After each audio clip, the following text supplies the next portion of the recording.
నమస్తే, నేను సిరి. ఎక్కడ చూస్తున్నా అంటే ఇప్పుడు ఏపీలో మన ముఖ్యమంత్రి గారు చూసుకున్న, నారా లోకేష్ గారు చూసుకున్న అక్కడ దావోస్లో ఉన్నారు. అండ్ ఇక్కడ చూస్తే మన ఏపీ డిప్యూటీ సీఎం ఎవరైతే ఉన్నారో పవన్ కళ్యాణ్ గారు తన శాఖకి సంబంధించిన అన్ని నిధులు తెప్పించుకోవడమే కావచ్చు, వాటి గురించి వర్క్ చేయడమే కావచ్చు, ఆ పనిలో నిమగ్నం అయిపోయారు.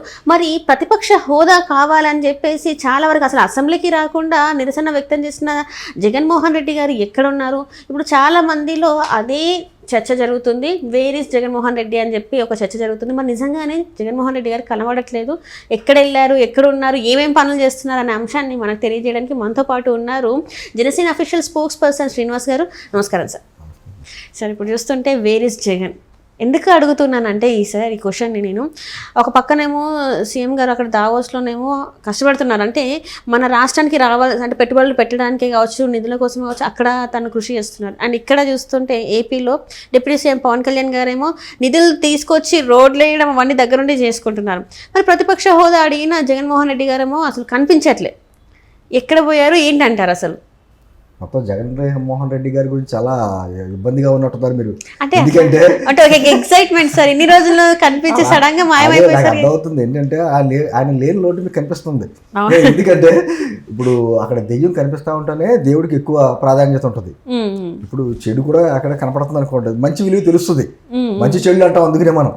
ఎందుకంటే మాట్లాడితే మీరు అన్నట్టు నాకు ప్రతిపక్ష నేత హోదా కావాలి, ప్రజలు ఇవ్వకపోయినా నాకు ప్రతిపక్ష నేత హోదా కావాలి, లేకపోతే నాకు ముఖ్యమంత్రి గారి తర్వాత నన్నే ప్రమాణ స్వీకారం చేయించాలి అంటే నిబంధనలో రాజ్యాంగం ఆయనకి ఏదో ప్రత్యేకించి రాయించినట్టు ఆయన చేసిన ఆనాడు మనం చూసాం. అదే సందర్భంలో 7 నెలలు కూడా పార్టీ ప్రభుత్వం ఏర్పడి 7 నెలలు కూడా పూర్తి కాకముందే మొదటి నెల నుంచి మొదలుపెట్టి రాష్ట్రంలో ఏదో జరిగిపోతుంది నానా రకాల హడావుడంతా చేసుకుంటాడు. అంటే చెడు జరిగినప్పుడు డైరెక్ట్గా వచ్చేస్తూ ఉంటాడు. ఇప్పుడు ఎద్దుపుండు కాయకూర కూర్చున్నట్టుగా ఎక్కడన్నా శవం కనపడితే వాలిపోతాడు. ఇప్పుడు మీరు జగన్మోహన్ రెడ్డి వేరే జగన్మోహన్ రెడ్డి అన్నారంటే నాకు భయం అవుతుంది. రాష్ట్రంలో ఎక్కడైనా శవం కనపడితే అక్కడ కనపడతాడు, మీరు ఎత్తుకోవాలన్నమాట. అంటే ఒక మంచి జరుగుతుంటే ఇప్పుడు రాజకీయ పార్టీలు అంటే ఎలా ఉండాలంటమ్మా, కేవలం ఎన్నికల వరకే రాజకీయం చేసుకోవాలి.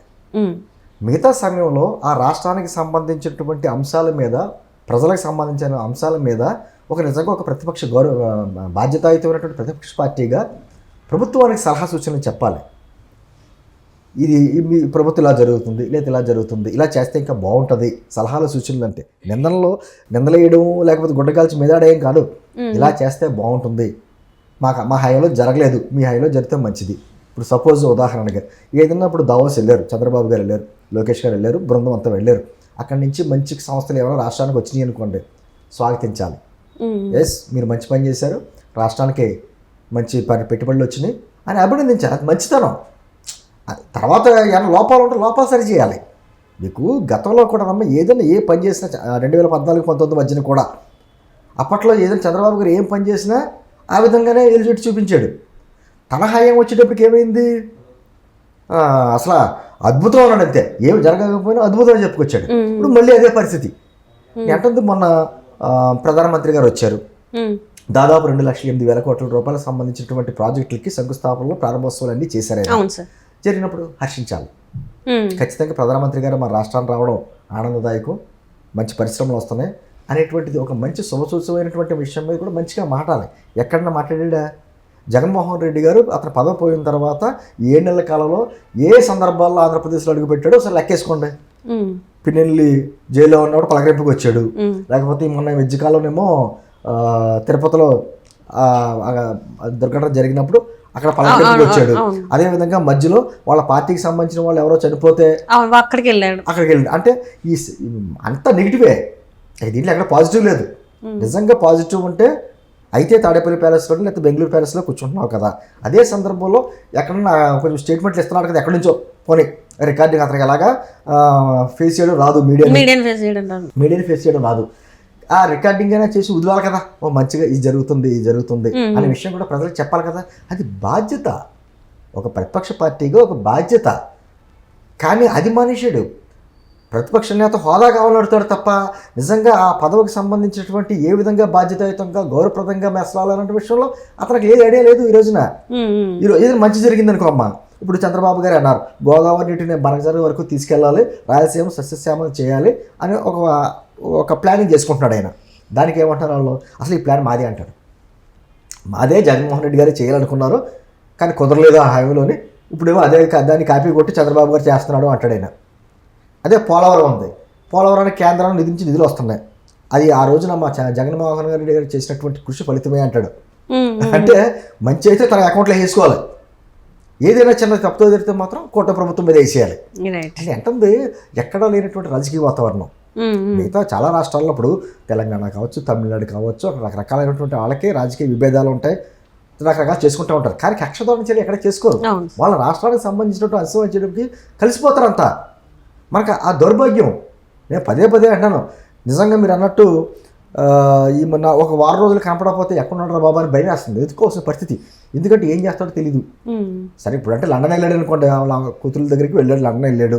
లండన్ వెళ్ళినప్పుడు ఏదో ఒకటి జరుగుతుంది, ఒక భయం. అంటే మనం లాస్ట్ కొన్ని సంఘటనలు చూసుకుంటే ఆయన అక్కడ ఉన్నప్పుడు ఇక్కడ జరుగుతుంది. ఎందుకంటే చంద్రబాబు నాయుడు గారి అరెస్ట్ కూడా ఆయన అక్కడ ఉన్నప్పుడే జరిగింది. ఆయన ఇక్కడ ఎలక్షన్స్ టైంలో కూడా ఇక్కడ జరిగిన అల్లల్లో ఆయన అక్కడ ఉన్నప్పుడే జరిగింది. లండన్ లో ఉన్నాడు, మళ్ళీ లండన్ వెళ్ళాడు, మళ్ళీ లండన్ వెళ్ళి కూర్చొని ఏం చేస్తున్నాడు? ఖాళీగా కూర్చోడు కదా, ఏదో రకంగా చిచ్చు పెట్టాలి, రాష్ట్రంలో ఎదురు వాళ్ళ మనుషులతో ఏదో చేయించాలి. ఇప్పుడు మళ్ళీ ఏం ప్లాన్ చేస్తున్నాడో అని ఒక భయం.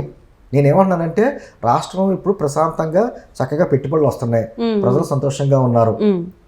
సరే ఈ ప్రశాంతత చెడగొట్టడానికి అతను ఏ విధమైనటువంటి ప్లాన్ చేస్తున్నాడు అనే భయం. ఎందుకంటే అతని మనస్తత్వాన్ని బట్టి నిజంగా మామూలుగా అయితే మనకు సంబంధం లేదు, చక్కగా వెళ్ళాడు, ఏదో వాళ్ళ కూతుర్ని ఏదో కార్యక్రమంలో ఉన్నాడో వాళ్ళ ఫ్యామిలీ మ్యాటర్ కాదనే కాదు. కానీ అలా ప్రశాంతంగా ఉంటాడా, ఉండే మనిషా, ఏం చేస్తున్నాడో అనేటువంటి భయం.